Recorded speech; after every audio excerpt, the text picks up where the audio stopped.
Welcome to the Ultimate Trailer Guide. Cop Tool challenged me to prove that I actually had an RV receptacle.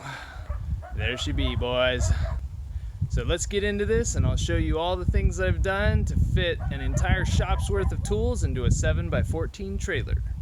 First thing I want to point out is I've got locks, lots of locks. Got over here one of these shackle padlock things. So it's going to be very difficult for anyone to get through that door, because even if they cut the door hinges on that side, the door's still not going to open because of that thing up there and because of this. So they'd have to cut through that, and then maybe they could just like destroy the door because that one's not coming off. This one would be a little bit easier because you could cut two hinges and then probably that part, and then you could probably open up the door all the way. This is how I get into my trailer.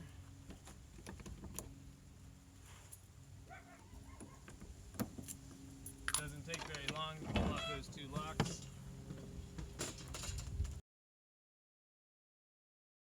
So, let's take a look. So I have had this 3/4 inch piece of pressure treated wood, plywood here with these hinges for about 3 years. And it's held up just fine with a million people walking across it.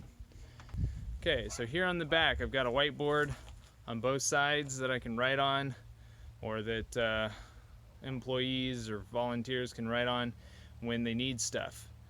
I've got a bunch of thin tools here on the end cap, ladder, hoses, easy to fit things. Inside here I've got metal shelving.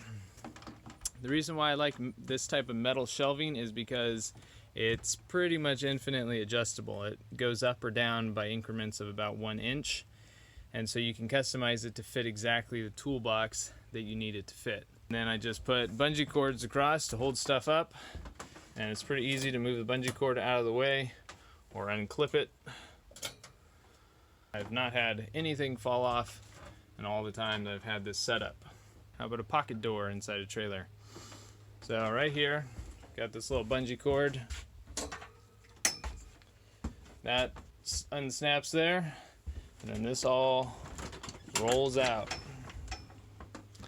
Looky there. So I've got this little space between these two shelves, and this slides out. I've got a little base plate down there that receives it so that when it goes back, it's not going to move around. Pretty sturdy in there, and I can fit all my levels vertically on this. So that's one cool thing, and all that holds it there is the bungee cord. All it is I've got the actual pocket door hardware mounted to my roof. This 2x4 is screwed up into the metal, and then the rail is screwed into that 2x4. Just have two of them, and then here at the end I've got some hardener and a screw so that the pocket door cannot come off of its rails. And yeah, it's just two pieces of 3/4 inch OSB that are glued and screwed together. Chargers.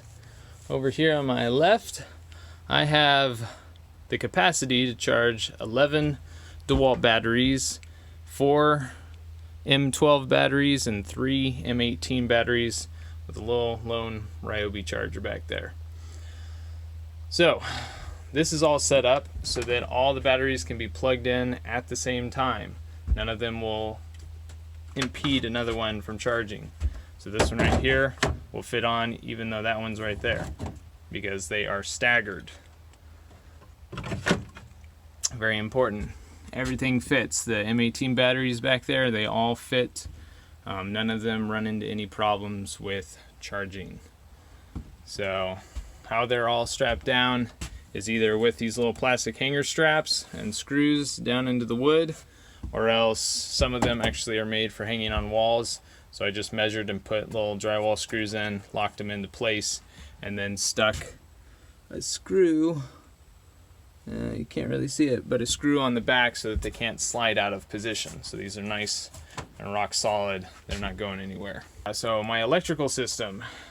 So I've got the exterior RV plug, and it's coming up into this junction box right there. And then I have just bare Romex running. Over to a regular outlet that I have 2 power strips plugged into, and from there I have all my batteries and chargers all plugged into them. This power station over here, I can just grab this extension cord right here, plug it in, charge batteries, you know, use it as it's supposed to. Now the rest of the trailer, how it's wired up is I've got light switch over here that's going up, and right here I do have this protected, going up to my light and also to the AC unit. So let's turn on some light. That is very nice to have at nighttime.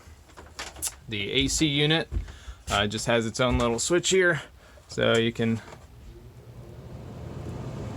turn it on. I have a little heater that I stick in here when it's really cold, leave it on low, keeps the place, you know, above freezing so the batteries are not being hurt by the temperature. I have a solar panel, a little 100-watt solar panel on the roof, going to a solar panel charger, a controller, and then a little 35 amp hour battery down there. And from there, power comes over to a LED light, and also down here to an inverter right up here. So that inverter can power one of these chargers. If I just need something charged, I'm out on a job site, I can charge a battery or a cell phone. I may or may not have a GPS tracker on this trailer that is constantly fed via solar power. Something I forgot to mention, batteries. So batteries get banged around a lot. I decided to make them a nice little cozy home in some foam. You know, they fit in there. Might be overkill, but at least they're not bouncing around. And the other thing that I do is I take these little protectors that DeWalt sends with their 60-volt batteries, and you can cut off these little tabs back here and they will fit on all of your 20-volt, 60-volt batteries. And then what you do is you can screw them into wood and they will act as a hanger. So you see all my 60-volt, they're all hanging out. Okay, that is a great way to add additional space, and they never fall, they never had any problems. They just hang there, rock and roll while I'm driving. I've even got some of them over here with these little 1.3 amp batteries or whatever these things are that I hardly ever use. They can just hang out on the wall. So yeah, don't throw these away. Reuse them as hangers for your batteries. Moving on to shelving. I can customize each row to fit just what I'm storing there. And I just have them bolted to the wall with some pipe straps. Back here in the back I have I'm not sure how wide it is, I guess 6 feet wide. It's 24 inches deep, and that is for all of my supplies. So all my big totes and large bins that store all of my supplies, they all go on the shelf. Over here I've got just a shelf running that's bolted into the shelving over there, and then bolted into a piece of 3/4 inch OSB that I've got screwed into this, and that supports that shelf.